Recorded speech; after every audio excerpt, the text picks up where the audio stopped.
قال الله تعالى في كتابه الكريم يا أيها الذين آمنوا اتقوا الله حق تقاته ولا تموتن إلا وأنتم مسلمون أما بعد.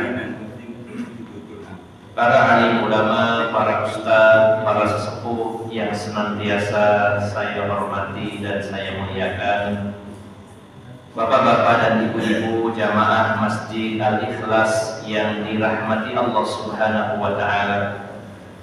Alhamdulillah kita kembali berkumpul di tempat yang mulia ini dalam kegiatan dan amal yang mudah-mudahan senantiasa mendapatkan ridho Allah Subhanahu wa Ta'ala. Dan kita hadir ke tempat ini dalam rangka berupaya menjadikan diri kita lebih paham tentang urusan agama, yang tentunya paham ini dengan makna kita memahami teori dan kita bisa mengamalkannya. Bapak Ibu yang dimuliakan Allah Subhanahu wa Ta'ala, bukti bahwa Allah Subhanahu wa Ta'ala meninggikan derajat orang-orang yang berilmu bukan hanya di akhirat saja tapi di dunia. Kita telah mengenal sejarah para ulama-ulama kita yang menghabiskan waktu dan umurnya untuk belajar dan mengajar, mencari ilmu dan menyampaikan ilmu serta berjuang di jalan Allah Subhanahu wa Ta'ala. Maka Allah angkat derajat mereka tentunya di akhirat, tapi di dunia pun Allah tunjukkan. Sebagai contoh bagaimana Allah mengangkat derajat Imam Bukhari.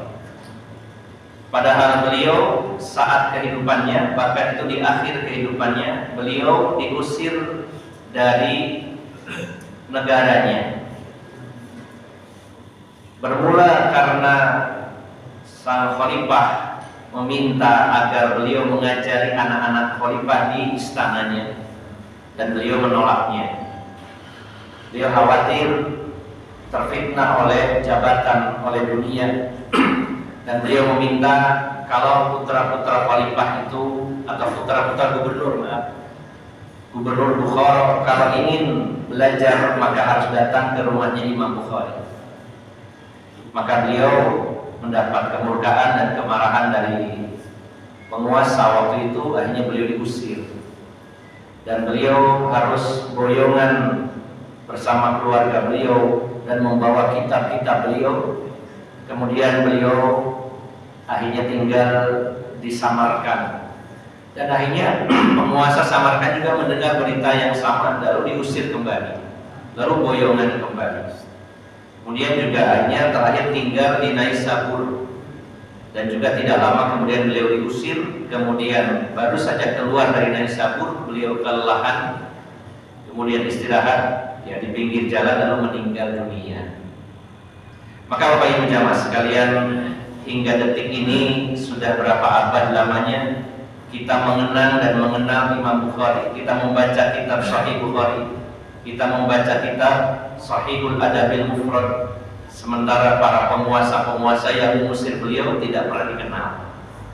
Padahal penguasa punya jabatan, punya kewenangan, punya harta, tapi hari ini mereka tidak dikenal.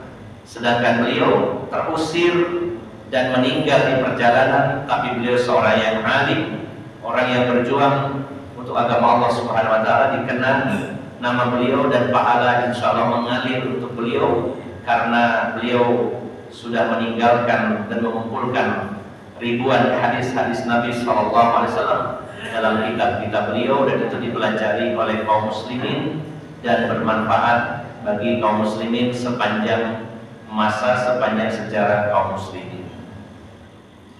Begitu pula dari kalangan ulama yang lain, sebagai contoh Imam Sufyan Ats-Tsauri, seorang tabi'ut tabi'in. Bahkan sebagian atau bahkan mayoritas para ulama menyatakan bahwa Imam Sufyan Ats-Tsauri ini keilmuannya setara selevel dengan ulama-ulama mazhab sekelas Abu Hanifah, Imam Malik, Imam Syafi'i dan Imam Ahmad bin Hanbal. Bahkan pendapat-pendapat beliau seputar fikih melahirkan mazhab tersendiri yang dikenal dengan mazhab As-Sauri. Hanya saja yang dikenal 4 mazhab. Sebenarnya ada mazhab-mazhab yang lainnya, termasuk mazhab As-Sauri, termasuk mazhab Az-Zahiri dan lain-lainnya. Maka beliau pernah diminta oleh sang khalifah untuk menjadi hakim agung. Menjadi hakim agung, jadi hakim tertinggi dalam kekuasaan Islam. Bayangkan jabatan yang sangat tinggi sebagai qadhi, sebagai pemutus hukum, sebagai hakim tertinggi dalam daulah Islam, dalam kerajaan atau pemerintahan Islam waktu itu. Dan itu beliau tolak, dan sang khalifah merasa tersinggung, marah, dan beliau dipenjarakan. Setelah itu dilepaskan dengan harapan bisa menerima tawaran sang khalifah untuk menjadi qadhi, tapi beliau menolaknya. Sampai akhirnya beliau melarikan diri dan jadi buronan. Dan beliau harus keluar masuk negeri Muslim karena diburu oleh pemerintah Islam. Karena beliau seorang ulama besar. Dan beliau meninggal dalam status sebagai buronan. Tapi beliau hingga hari ini, nama beliau, keilmuan beliau, kitab-kitab beliau dikenang, dipelajari oleh kaum muslimin. Maka Bapak Ibu jamaah sekalian yang dimuliakan Allah Subhanahu wa taala, hendaknya kita sangat tertarik dan antusias untuk berebut warisan para nabi, yaitu ilmu agama. Karena Allah nyatakan, ya rafa'illahu alladziina aamanu minkum walladziina utul ilma darajat. Allah akan meninggikan derajat orang-orang beriman di antara kalian, dan di antara orang-orang beriman itu Allah akan naikkan derajatnya orang-orang yang berilmu. Maka orang-orang yang diangkat derajatnya oleh Allah Subhanahu wa taala bukan orang yang jabatannya tinggi, bukan orang yang hartanya banyak, tapi orang yang berilmu dan mengamalkan ilmunya. Kalaupun mereka adalah orang-orang kaya, tapi karena berilmu, dengan sebab ilmulah mereka diangkat. Bagaimana Ibnul Mubarak, seorang konglomerat yang sangat luar biasa hartanya, namun beliau adalah seorang ulama hadis yang menulis kitab Az-Zuhud, dan murid-murid beliau ribuan jumlahnya, dan hingga hari ini nama beliau disebut-sebut dan kitab beliau juga dipelajari. Maka bukan jabatannya, bukan hartanya, tapi yang mengangkat derajatnya atau diangkat derajatnya oleh Allah karena sebab ilmunya. Maka Bapak Ibu jamaah sekalian, mari kita tetap bersemangat untuk terus mengupgrade, menaikkan level keilmuan kita semuanya. Dan tentunya bukan semata-mata tumpukan-tumpukan teori, kita berupaya secara maksimal untuk menyampaikannya kepada saudara-saudara kita dan untuk mengamalkannya. Mari kita punya cita-cita lebih tinggi lagi. Jangan pernah kita berkecil hati, saya sudah tua, apa yang bisa saya lakukan? Tidak, Bapak Ibu jamaah sekalian. Mari kita bersemangat sebagaimana para ulama bersemangat. Hal-hal yang berkaitan dengan sunnah tidak bisa terhalangi dengan sebab usia dan umur. Justru semakin bertambah usia, semakin dekat dengan pintu kematian, dalam mengamalkan sunnah Nabi SAW harus lebih semangat lagi. Mana sunnah-sunnah yang bisa kita ambil, kita lakukan, kita maksimalkan. Perjuangan dari sisi mana yang bisa kita masuki untuk menegakkan agama Allah Subhanahu wa taala. Dan kita harus punya cita-cita tinggi sebelum ajal mendatangi kita. Kita harus punya kontribusi andil dalam perjuangan menegakkan agama Islam. Apakah kita juga tidak pernah terpikir ingin meninggal dalam keadaan yang terbaik? Dan salah satu keadaan terbaiknya seorang muslim meninggal karena dia punya jasa yang besar untuk Islam dan kaum muslimin. Setiap ada tokoh yang meninggal, saya sering merasa iri. Ketika Ustadz Yahya Waloni yang barusan saja meninggalkan kita. Beliau seorang pejuang, beliau seorang dai yang sangat berani. Beliau berjuang untuk agama Allah Subhanahu wa taala. Meninggal di atas mimbar sedang khatib atau sedang menjadi khatib Jumat, dan ribuan atau lautan manusia mensolati jenazah beliau, mengiring jenazah ke pemakaman. Apakah kita tidak ingin seperti itu, Bapak Ibu? Kadang-kadang kita sudah pesimis, saya ini orang apa? Saya ini levelnya rendah, saya ini nggak bisa apa-apa. Belum berbuat kita sudah merasa lemah. Bukankah Rasulullah SAW melarang kita untuk merasa lemah? Ihris ala ma yanfa'u wala ta'jiz. Berambisilah, bersemangatlah dengan apa yang bermanfaat untuk kalian, kata Rasulullah. Wala ta'jiz, jangan merasa lemah. Kalau lemah badan, sering kalinya di luar kendali kita. Tiba-tiba diberi sakit, tidak bisa berdiri, tidak bisa berjalan. Ini di luar kewenangan dan kemampuan kita. Orang yang lemah silakan, ini badannya. Tapi merasa lemah, ini yang lebih berbahaya. Berapa banyak orang yang sehat badannya, kuat fisiknya, walaupun sudah berusia lanjut masih aktif, tapi seringkali lemah kemauannya, lemah semangatnya. Maka Rasulullah melarang jangan merasa lemah. Beda dengan orang lemah. Kalau orang merasa lemah itu walaupun dia kuat, ya tidak akan mampu. Nah, seringkali kita berpikirnya merasa lemah. Saya ini ilmu saya sedikit, bisa apa saya? Saya ini gak punya harta, bisa apa saya? Wah, saya ini sudah tua, bisa apa? Nah, seringkali yang ditonjolkan adalah seolah itu sebuah kelemahan. Justru Bapak Ibu jamaah sekalian, kita harus berpikirnya, saya tidak punya harta, saya mungkin kurang ilmu, saya punya apa ya? Oh, saya punya tenaga, oh saya punya waktu, saya pensiunan, ya, punya waktu. Apa ya kira-kira yang dibutuhkan oleh Islam dan kaum muslimin? Sesuai kemampuan saya. Seperti sering saya ulang-ulang, ini masjid butuh kita. Apa yang bisa saya berikan ya untuk masjid ini? Kalau saya nggak bisa ngasih harta, saya nggak bisa ngasih ilmu, mungkin saya punya waktu untuk membantu, untuk memakmurkan dan meramaikan. Mungkin punya ide-ide gagasan. Apapun bisa kita berikan, Bapak Ibu jamaah sekalian. Kalau yang di sini ada 50 orang semuanya berpikiran sama, gimana ya supaya Islam dan muslimin maju dengan bidangnya masing-masing, insyaallah. Yang punya ilmu tentang agama sama-sama mengingatkan saudaranya, menyampaikan ilmu, mengajarkan ilmu. Yang punya hartanya berkorban dengan hartanya. Yang mungkin di bidang urusan-urusan dunia untuk perkembangan kaum muslimin bergerak di bidang itu.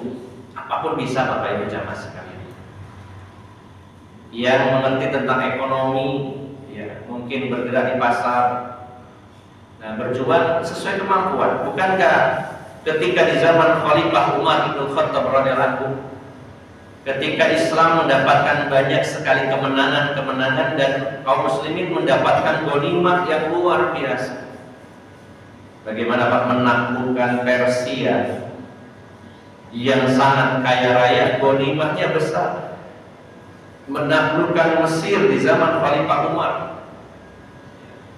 Baitul Maqdis, Syam termasuk Palestina dan juga Iran di dalam termasuk taklukkan oleh kaum muslimin. Sehingga mayoritas para sahabat, para tabi'in waktu itu hidupnya sangat berkecukupan. Sehingga sebagian dari mereka yang tadinya berdagang meninggalkan pasar. Maka Khalifah Umar mengingatkan, jangan tinggalkan pasar, kuasai pasar oleh kaum muslimin. Jadi bukan hanya di bidang kajian saja, yang bergerak di bidang ekonomi, bisnis, memikirkan gimana ya supaya lebih banyak saudara-saudaranya berkembang. Bagaimana supaya pasar Islam lebih maju sesuai kemampuan kita. Maka Bapak Ibu sekalian, saya yakin Allah Subhanahu wa taala juga memberikan potensi-potensi kepada panjenengan semuanya. Mari kita berpikir dan bergerak bahwa potensi-potensi itu akan dimintai pertanggungjawaban, dan potensi-potensi itu harus kita maksimalkan untuk meraih ridho Allah, untuk memajukan Islam dan kaum muslimin sesuai dengan kemampuannya masing-masing. Yang penting kita tidak banyak nganggur, yang penting kita tidak banyak menyia-nyiakan waktu dan umur. Silakan di bidang masing-masing kita berjuang, niatnya adalah li'ilahi kalimatullah, meninggikan kalimat Allah Subhanahu wa ta'ala, meninggikan agamanya Allah Subhanahu wa ta'ala. Maka jika kita sudah maksimal berkontribusi, mudah-mudahan saat kematian mendatangi kita dalam keadaan tersenyum, dalam keadaan kita sudah memberikan yang terbaik, dan dalam keadaan husnul khotimah, dan mudah-mudahan ada pahala-pahala yang mengalir untuk kita setelah kita tidak ada lagi di dunia ini. Bapak Ibu yang dimuliakan Allah Subhanahu wa taala, kita akan lanjutkan kajian kitab Talbis Iblis, tipu daya iblis. Pada pertemuan yang lalu kita sudah membahas di 2 pertemuan tentang perintah komitmen dengan sunnah Nabi SAW dan juga berjamaah. Kita sudah membaca banyak hadis-hadis Nabi SAW. Sebelum melanjutkan pada bab yang baru, ada sedikit tambahan bagaimana komentar dari para ulama seputar sunnah atau seputar ahlus sunnah wal jamaah. Yang pertama, ini sekedar tambahan, kan ada 2 halaman lagi yang belum kita baca.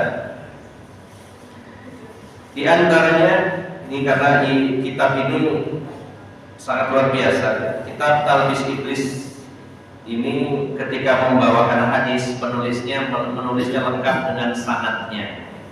Bukan hanya rawahul Bukhari, tapi disebutkan sanadnya sampai dari awal sanad sampai akhir sanad. Namun saya persingkat supaya tidak terlalu panjang. Ada beberapa ungkapan dari para ulama, baik itu dari kalangan sahabat, tabi'in, tabi'ut tabi'in, dan generasi-generasi setelahnya. Di antaranya perkataan dari Sufyan Ats-Tsauri yang tadi saya sampaikan, seorang tabi'ut tabi'in. Beliau lahir tahun 97 Hijriah dan meninggal tahun 1061 Hijriah, generasi tabi'ut tabi'in. Mereka bertemu dengan para tabi'in dan tidak sempat bertemu dengan para sahabat. Beliau termasuk tabi'ut tabi'in yang terkenal. Beliau mengatakan, la yuqbalu qawlun illa bi'amalin wa la yastaqimu qawlun wa amalun illa biniyatin wa la yastaqimu qawlun wa amalun wa niyatun illa bimuwafaqatis sunnah. Tidak diterima ucapan tanpa amalan. Kalau sekedar ngomong tidak ada bukti, percuma, kata beliau. Hanya omongan saja, tidak ada bukti berupa amalan, tidak ada gunanya, tidak diterima oleh Allah Subhanahu wa taala. Karena kita pun berilmu sebenarnya tujuannya adalah beramal. Sering saya sampaikan bahwa yang menjadi sebab kita masuk surga bukan karena kita tahu, tapi karena kita berbuat. Sebagaimana Allah berfirman, ketika penghuni surga pertama kali menginjakkan kakinya di surga, maka ucapan mereka adalah alhamdulillahilladzi hadana li hadza wa ma kunna linahtadiya laula an hadana Allah. Laqad ja'at rusul rabbina bil haqq wa nudu an tilkumul jannatu uristumuha bima kuntum ta'malun. Dan dikatakan inilah surga yang diwariskan untuk kalian bima kuntum ta'malun, karena sebab amal kalian, bukan karena sebab pengetahuan kalian. Kalimatnya tidak bima kuntum ta'lamun, tapi bima kuntum ta'malun, amal. Jadi kita garis bawahi bahwa kita sebenarnya butuh untuk beramal, dan amal yang diterima harus dengan ilmu, gitu. Bukan semata-mata ilmunya, tapi kita berilmu untuk beramal. Maka beliau mengatakan, Imam Sufyan Ats-Tsauri, tidak diterima ucapan tanpa amal. dan tidak tegak ucapan maupun amal tanpa adanya niat. Seluruh ibadah ya disyaratkan, syarat pertamanya ada niat. Seluruh ibadah. Kalau kita membahas tentang rukun-rukun ibadah, pasti rukun pertamanya adalah niat. Rukun puasa ada dua. Yang pertama niat, yang kedua ya al-imsaku ya minal muftirati min tulu'il fajri ila ghurubisy syams.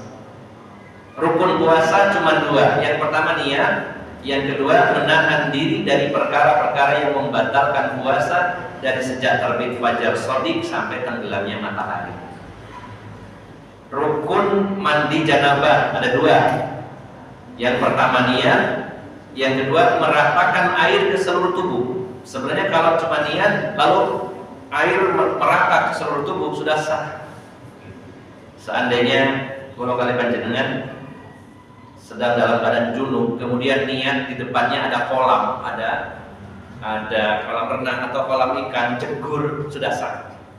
Hanya saja ada sunnah-sunnahnya yang harus kita lakukan atau yang disunnahkan dilakukan. Tapi sebenarnya kalau memenuhi rukunnya sudah selesai. Ada niat meratakan air ke seluruh tubuh. Mau digerojok, mau seluruh, ya sah secara. Begitu pula rukun sholat. Rukun pertamanya pasti niat. Rukun wudhu niat, semua niat. Maka tidak tegak ucapan perbuatan tanpa adanya niat. Maka harus ada niat. Wala yastaqimu qaulun wa 'amalun wa niyatun illa bi muwafaqatis sunnah. Dan tidak akan tegak ucapan, perbuatan dan niat tanpa bersesuaian dengan sunnah. Artinya kita ngomong percuma kalau nggak ada amal. Tapi kalau ngomong beramal nggak ada niat juga tidak bisa. Dan semuanya yaitu ucapan, perbuatan, niat semuanya akan dianggap dan diterima oleh Allah kalau bersesuaian dengan sunnah Nabi Sallallahu Alaihi Wasallam. Jadi niat yang baik saja, yang ikhlas tidak cukup untuk diterimanya sebuah amal, harus sesuai dengan sunnah Nabi Sallallahu Alaihi Wasallam. Kita lanjutkan lagi perkataan para ulama. Berkata Sufyan, sama dengan yang berikutnya adalah Sufyan Ats-Tsauri. Beliau pernah berkata, sebagaimana diriwayatkan oleh Imam Ahmad, berkata kepada seseorang ya bernama Yusuf bin Asbab, ya, murid beliau, "Ya Yusuf, idza balagaka an rajulin bil masyriqi annahu sahibus sunnah, fab'ath ilaihi bis salam. Wa idza balagaka an akhiri bil maghribi annahu sahibus sunnah, fab'ath ilaihi salam. Faqad qalla ahlus sunnah wal jamaah." Kata Sufyan Ats-Tsauri, beliau adalah generasi ketiga tabi'ut tabi'in. Berarti masuk kehidupan beliau di abad pertama kedua, masuk antara abad pertama kedua Hijriah. Beliau mengatakan, "Wahai Yusuf, jika kamu bertemu dengan seseorang di negeri timur dengan seorang ahlus sunnah, sampaikan salam saya kepadanya. Dan jika ketemu lagi di tempat lain di negeri-negeri barat, ketemu dengan seorang ahlus sunnah, sampaikan salam saya, karena sungguh ahlus sunnah itu jumlahnya sedikit, jarang orang yang berada di atas ahlus sunnah, sehingga ketika kamu bertemu dengannya, sampaikan salam saya." Seperti yang pernah kita bahas bahwa ahlus sunnah wal jamaah secara total memang kelompok yang terbesar, karena mulai dari zaman Rasulullah SAW sampai mendekati kiamat akan ada ahlus sunnah wal jamaah. Kalau digabung itu kelompok yang paling besar. Tetapi di setiap zamannya dan juga di wilayah-wilayah tertentu ahlus sunnah itu jumlahnya sedikit di setiap zamannya. Maka beliau mengatakan, "Wahai Yusuf," muridnya beliau, "kalau kamu ketemu seorang ahlus sunnah di negeri timur atau di negeri barat, sampaikan salam saya, karena jumlah mereka itu sangat sedikit." Kemudian ulama yang lain mengatakan, diantaranya Imam Ayyub mengatakan, inni la ukhbiru bi mautir rajuli min ahli sunnah fa ka'anni afqidu ba'da aqdai wa bihi qala at-Tabari. Seorang ulama bernama Ayyub dan juga termasuk di dalamnya Imam At-Tabari yang kita kenal dengan nama Ibnu Jarir At-Tabari. Keduanya mengatakan, sesungguhnya ketika saya mendengar kabar seorang dari Ahlus Sunnah itu meninggal, maka seolah anggota tubuh saya itu hilang. Ketika saya mendengar saudara saya yang Ahlus Sunnah itu meninggal, maka serasa ada anggota tubuh ini yang hilang. Ini karena menunjukkan kecintaan beliau kepada orang-orang yang berpijak di atas sunnah Nabi Sallallahu Alaihi Wasallam. Kita pun ikut merasakan ketika ada seorang dari saudara kita yang Ahlus Sunnah, kita merasa kehilangan anggota tubuh ini. Apalagi jika yang diambil adalah tokoh-tokoh Ahlus Sunnah wal Jamaah, para ulama-ulama kita, para pemimpin kita, maka ini membawa kesedihan yang mendalam untuk kita, dan itu bukti kita cinta kepada sunnah Nabi Sallallahu Alaihi Wasallam. Bapak Ibu jamaah sekalian yang dimuliakan Allah Subhanahu Wa Taala. Kemudian ini yang beberapa kalimat terakhir dalam bab ini.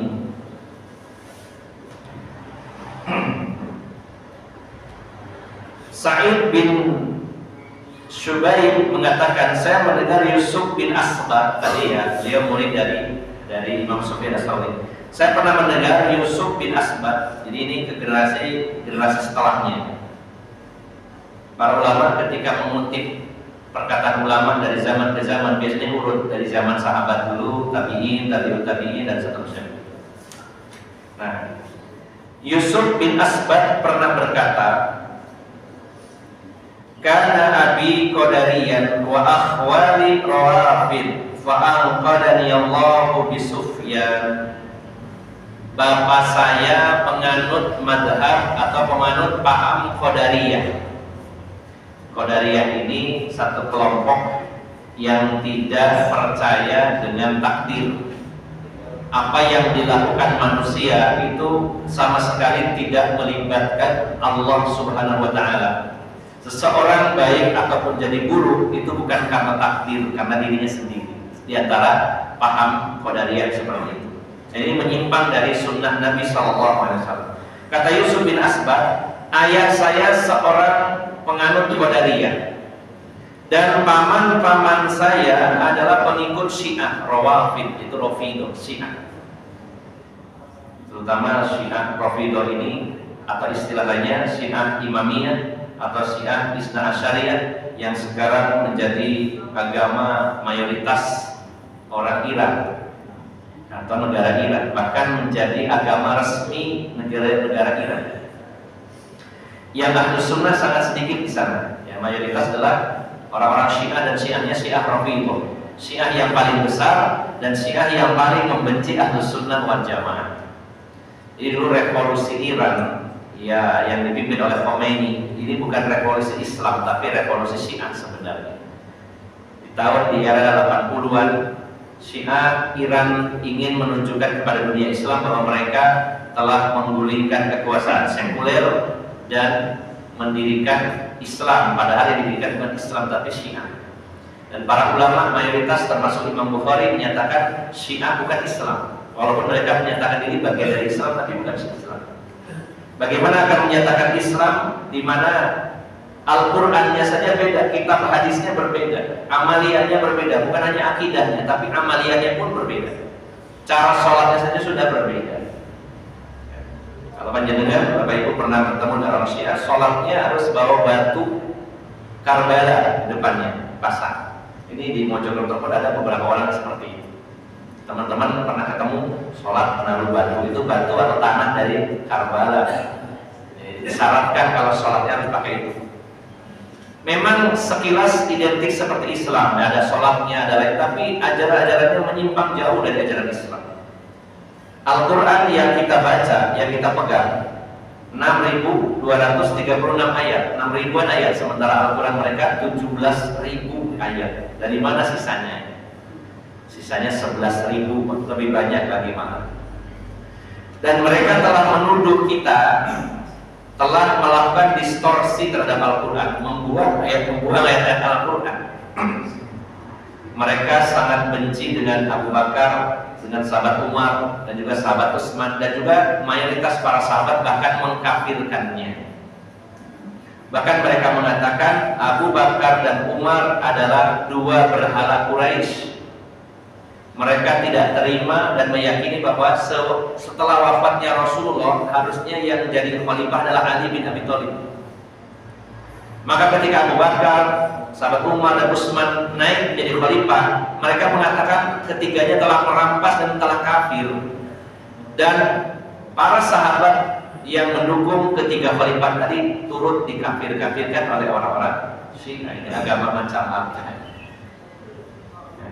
Maka Khalifah Abu Bakar yang mencetuskan ide untuk mengumpulkan Al-Quran, kemudian di zaman Khalifah Utsman diseragamkan, yaitu dengan menggunakan dialek yang sekarang ya, Utsmani. Kalau di zaman Abu Bakar dikumpulkan Al-Quran itu yang tadinya tersebar di pelepah kurma, di tulang-tulang, di hafalannya para sahabat, dijadikan satu. Kemudian di zaman Khalifah Utsman ternyata orang baca Quran macam-macam modelnya, kemudian disatukan dalam mushaf Utsmani yang kita baca hari ini.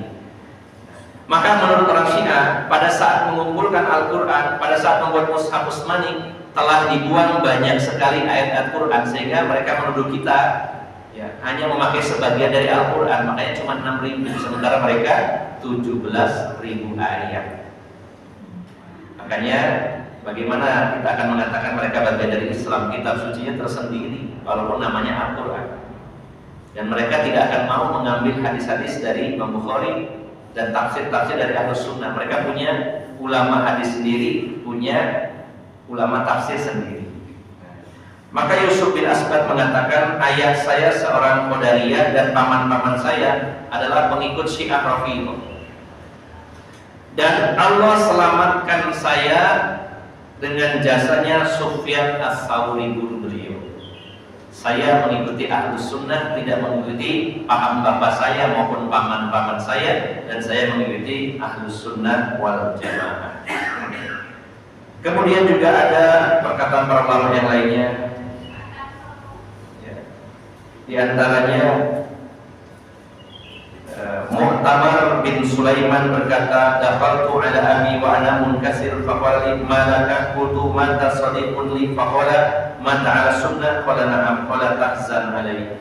Ini dulu para ulama itu ketika menyatakan ada teman saya yang meninggal, ditanya, "Temanmu Ahlus Sunnah apa bukan?" "Iya, Ahlus Sunnah." "Maka kamu harus bersedih." Ini menunjukkan kepedulian dan pembelaan terhadap sunnah Nabi SAW, sehingga membela sunnah Nabi otomatis juga membela para pengikut sunnah, orang yang mengamalkan sunnah Nabi SAW. Dan sebagian ulama menyatakan, diantaranya Ja'far bin Abdul Wahid mengatakan bahwa qala lana Abu Bakar bin Ayyash, berkata Abu Bakar bin Ayyash, as-sunnatu fil Islam a'azzu minal Islami fi sa'iril adyan. Ahlus Sunnah itu seperti Islam di tengah-tengah agama yang lainnya. Maksudnya begini Bapak Ibu jamaah sekalian, Ahlus Sunnah itu ada dalam tubuh Islam, dan dalam tubuh Islam banyak kelompok-kelompok. Maka Ahlus Sunnah itu dibandingkan dengan kelompok-kelompok lain yang menyimpang dari sunnah Nabi, itu seperti Islam dibandingkan dengan agama-agama lainnya. Makanya Bapak Ibu jamaah sekalian, nantinya kenapa Imam Ibnul Jauzi, penulis kitab Talbis Iblis, ini mencantumkan bab ini berkaitan dengan sunnah, dengan bid'ah, karena nanti di antara pembahasan yang cukup panjang oleh beliau adalah pembahasan tentang kelompok-kelompok yang menyimpang dari sunnah Nabi SAW. Maka Ahlus Sunnah di dalam tubuh Islam dibandingkan dengan kelompok-kelompok yang menyimpang, itu seperti Islam ya dengan agama-agama yang lainnya. Islam adalah yang benar di antara agama yang lainnya. Dalam tubuh Islam karena banyak kelompok, banyak paham, maka Ahlus Sunnah adalah yang benar karena satu kelompok yang diselamatkan oleh Allah Subhanahu wa Ta'ala.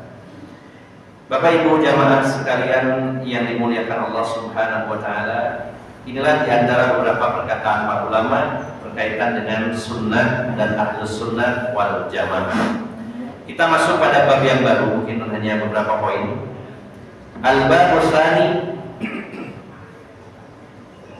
Ya, nggak kelihatan jam, takutnya nanti tahu jam 7. Al-bab tsani, bab yang kedua. Bab pertama membahas tentang kewajiban komitmen dengan sunnah. Bab kedua yaitu fi dhammil bid'ah wal mubtadi'in. Bab tentang jeleknya atau celaan terhadap bid'ah dan ahlul bid'ah. Membahas tentang sunnah tidak lengkap kalau tidak membahas lawannya, yaitu bid'ah. Sunnah lawannya adalah bid'ah. Dan membahas ahlus sunnah tidak lengkap kalau tidak membahas ahlul bid'ah. Begitu pula kita membahas tentang tauhid tidak akan sempurna kalau tidak membahas tentang syirik. Bagaimana kita akan membersihkan sesuatu kalau kita tidak bisa membedakan mana yang bersih, mana yang kotor? Membersihkan tauhid wajib ketika kita mengetahui adanya syirik. Karena tidak menutup kemungkinan kalau orang itu sudah bertauhid ngakunya, tapi masih kecampuran perbuatan syirik kalau tidak mengenal tentang syirik. Bukankah Allah telah berfirman, "Alladzina amanu wa lam yalbisu imanahum bizulmin, ulaika lahumul amnu wa hum muhtadun." Dan orang-orang yang beriman lalu tidak mencampur keimanan mereka dengan kezaliman. Orang-orang yang beriman tidak mencampur iman mereka dengan kezaliman. Mereka mendapatkan keamanan dan mereka mendapatkan petunjuk. Maka ayat ini kita pahami bahwa ada di antara orang-orang beriman yang tercampur aduk imannya dengan kezaliman, dan kezaliman yang dimaksud adalah kesyirikan. Buktinya banyak orang mengaku beriman, mengaku mukmin, muslim, tapi masih melakukan kesyirikan. Yang pakai aki kemudian meyakini aki ini punya kekuatan. Teman-teman kita muslim atau orang kafir? Banyak kan muslim. Orang pasang jimat digantung di rumahnya, apalagi pas bangun rumah dipasangi kendi dan lain-lain dengan keyakinan ini untuk menolak bala. Ini masuk dalam kesyirikan apa buatan? Karena yang menolak bala bukan kendi, tapi Allah. Tapi anehnya oleh tokoh-tokoh mereka, bahkan kiai mereka mengatakan, apa salahnya bawa keris terus merasa tenang? Bukankah sampean bawa ATM kalau ada isinya juga tenang? Ini pembandingnya enggak apple to apple. Jadi orang bawa aki, bawa keris terus merasa tenang, itu disamakan dengan orang bawa ATM ada isinya. Kalau nggak ada isinya juga nggak tenang. Nah kalau ATM jelas Pak ya, digesek-gesek keluar duitnya. Memang di situ bukan ATM-nya tapi isinya. Bukan wujud ATM-nya tapi dia alat untuk menggesek ya, sehingga keluar uangnya. Itu masih masuk akal dan ilmiah. Tapi bawa keris, diyakini keris ini menjaga dirinya, maka dia jatuh dalam kesyirikan. Kalau bawa keris saja untuk mantenan, ya nggak ada keyakinan monggo. Mantennya bawa keris, nggak ada keyakinan apa-apa, buat aksesoris saja.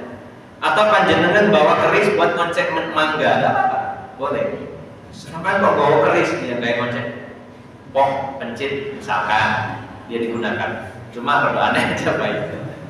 Cuma ini namanya contoh Pak. Seandainya keris itu digunakan untuk jaga diri, oh nanti kalau saya dicegat begal, ini kan bisa buat musuh begal. Oh ini buat keperluan-keperluan yang memang manfaat dari benda tajam.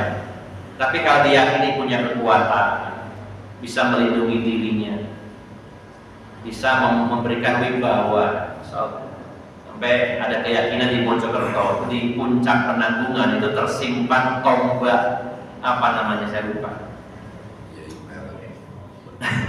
Nah itu siapa yang dapat tombak itu akan diberi wibawa. Maka orang banyak yang bertapa, terutama di gunung-gunung yang lain, Gunung Lawu untuk kesaktian, mencari benda-benda seperti itu. Nah, maka orang yang mengaku beriman pun, mengaku muslim pun tidak luput tercampur keimanan mereka dengan kesyirikan karena tidak paham syirik. Makanya kita belajar tauhid sekaligus lawannya supaya sempurna. Mempelajari tentang sunnah, pelajari juga tentang lawannya yaitu bid'ah. Maka tepat sekali beliau penulisnya dalam kitab ini setelah membahas tentang sunnah dan ahlus sunnah, membahas tentang bid'ah dan ahlul bid'ah. Nah, di sini disebutkan sanadnya beberapa hadis secara panjang, saya persingkat. Hadis yang pertama dan kedua ini riwayat Imam Bukhari dan Imam Muslim, dan juga ada riwayat lain tapi dari sumber yang sama dari Ummul Mukminin Aisyah radhiyallahu anha. Hadis dari Ibunda Aisyah radhiyallahu anha, beliau berkata, qala Rasulullah sallallahu alaihi wasallam, man ahdatsa fi amrina ma laysa minhu fahuwa raddun. Siapa yang membuat perkara baru, ahdatsa yuhditsu ihdas. Nah, ini nama lain dari bid'ah itu adalah ihdas. Kata kerjanya ahdatsa yuhditsu. Kata bendanya ihdas, al-ihdas. Man sapane wong, ya. Man barang siapa ahdasa yang membuat perkara baru, tapi fi amrina dalam urusan kami, maksudnya urusan agama. Maka banyak orang keliru menganggap bid'ah itu juga dalam urusan dunia, sehingga setelah anggapan bahwa semua perkara baru itu bid'ah, lalu melihat perkara-perkara dunia, lalu mengatakan maka tidak salah orang membuat perkara baru. Ketika ada orang mengatakan sampai melakukan bid'ah, tidak terima. Kenapa? Dia mengatakan, bukankah dulu Rasulullah dan para sahabat ibadah hajinya naik unta dan kuda, sedangkan jenengan naik pesawat, itu kan bid'ah juga, tapi boleh, maka bid'ah boleh. Bukankah dulu sahabat Bilal sebagai muadzin Rasulullah, ya, azannya nggak pakai pengeras suara, sedangkan panjenengan muadzinnya pakai pengeras suara. Pengeras suara itu bid'ah, maka ini dibolehkan, maka bid'ah itu boleh. Nah, jadi kesimpulannya seperti itu. Jadi perkara baru dalam urusan dunia yang kita pun membolehkan, akhirnya jadi pegangan bahwa semua bid'ah boleh. Kalau nggak boleh berarti pakai mic nggak boleh, ibadah haji pakai pesawat nggak boleh, dan sebagainya. Ini perkara-perkara dunia, ini perkara-perkara pendukung. Ketika Rasulullah SAW memerintahkan ibadah haji bagi yang mampu, ya, karena dulu belum ada pesawat, ya gimana mau naik pesawat? Pesawatnya tidak ada. Pertanyaannya, seandainya di zaman Nabi dulu sudah ada motor, ada mobil, apakah Rasulullah tetap pakai kuda dan unta? Pertanyaannya, perkiraan saja. Misalkan di zaman Nabi SAW sudah ada tank, sudah ada roket, apakah Rasulullah akan perangnya dengan pedang dan panah? Seandainya mereka punya, tidak mungkin pakai. Saya yakin akan pakai senjata yang terbaru. Kalau ada mobil di zaman Rasulullah, pasti Rasulullah dari Madinah ke Mekah akan naik mobil atau naik motor, karena tidak ada yang pakai itu. Tapi aturan agama dari mulai zaman Nabi sampai hari kiamat sama, tidak ada perubahan. Kalau masalah dunia, masalah peralatan, walaupun itu mendukung ibadah, itu urusan dunia. Maka memang secara istilahnya namanya bid'ah itu perkara baru. Tapi yang dimaksud di sini hadisnya jelas. Barang siapa membuat perkara-perkara baru fi amrina dalam urusan syariat, urusan agama, ma laisa minhu, yang tidak ada aturan, tidak ada perintahnya, tidak ada ajarannya dari kami, fahuwa raddun, maka tertolak. Yang menyatakan tertolak sinten? Nabi Muhammad SAW. Nah, tapi orang sekarang ngeyel, sampai kok ruh diterima dan ditolak itu urusan Allah. Sampai ruh tanya amalanku ditolak. Maka bukan itu. Kalau kita melihat zahirnya, secara lahiriahnya orang mengamalkan sesuatu yang tidak pernah diamalkan Rasulullah dan para sahabat, dan tidak ada perintah, tidak ada anjuran di situ. Lalu kita mengatakan amalan sampean tertolak, bukan kita kemeruh, tapi itu kata Rasulullah, karena engkau tidak mengikuti sunnah Nabi Shallallahu Alaihi Wasallam. Ini memang kalau bahas masalah bid'ah itu sangat sensitif, sehingga banyak sekali dai yang jarang membahasnya. Nah, Bapak Ibu harus kencang dalam masalah ini masalah pokok sekali, masalah penting. Bukankah para pendahulu kita di negeri ini juga, para pembaharu-pembaharu kita sangat care dengan masalah ini? Bukankah Kiai Haji Ahmad Dahlan, kemudian Kiai Ahmad Sarkati, kemudian juga Hasan, pendiri Muhammadiyah, pendiri Al-Irsyad Al-Islamiyah, pendiri Persis. Ya, di awal-awal perjuangannya yang paling utama apa? Memberantas kesyirikan dan kebid'ahan, memberantas TBC, takhayul, bid'ah, khurafat. Namun generasi penerusnya sekarang agak sedikit loyo, agak loyo Pak. Kita jarang bahas masalah ini. Ini masalah penting. Bagaimana tidak penting? Lawan dari tauhid adalah syirik, sehingga penting membahas tentang syirik, menjelaskan kepada umat. Dan lawan dari sunnah adalah bid'ah. Ini juga harus kita angkat. Karena demi persatuan, takut gegeran, akhirnya jarang orang bahas masalah bid'ah. Dianggapnya masalah sensitif. Ya paling tidak Bapak Ibu jamaah sekalian, minimal dibahas internal, sering-sering diangkat tema ini supaya kita terhindar dari ini. Nah, terlebih nanti yang dibahas dalam kitab ini adalah kebid'ahan dalam masalah-masalah pokok agama. Bukan semata-mata dari sisi amaliyah, tapi ini sudah masuknya ranah munculnya akidah-akidah baru, pemahaman-pemahaman baru. Imam Ibnul Jauzi dalam kitab ini nanti akan membahas tentang bagaimana akidahnya Khawarij, bagaimana akidahnya Syiah, bagaimana akidahnya ya Qadariyah, Jabriyah, Mu'tazilah, Jahmiyah, Ahmadiyah dan lain-lainnya. Karena mereka mencetuskan ide-ide, gagasan-gagasan dan masuk dalam ajaran-ajaran baru, bukan hanya amalan, tapi ini sudah kelasnya memunculkan pemahaman baru yang menyimpang dari ajaran sunnah Nabi Sallallahu Alaihi Wasallam. Maka bid'ah ini cakupannya luas. Bila fokus ke masalah agama pun bukan hanya bid'ah dalam masalah ibadah, tapi termasuk bid'ah dalam hal masalah akidah, yang munculnya pemahaman-pemahaman baru dalam tubuh Islam. Nah, di dalam hadis yang diriwayatkan Ibunda Aisyah radhiyallahu anha ada dua hadis, isinya sama, maknanya sama. Redaksi yang kedua bunyinya man fa'ala amron laisa alaihi amruna fa huwa raddun. Siapa yang beramal dengan satu perkara yang tidak ada ajarannya dalam ajaran kami, maka dia tertolak. Ini sabda Rasulullah sallallahu alaihi wasallam. Begitu pula hadis Nabi yang terkenal, man raghiba an sunnati falaisa minni. Hadis riwayat Bukhari Muslim. Biasanya hadis ini dibacanya orang nikah.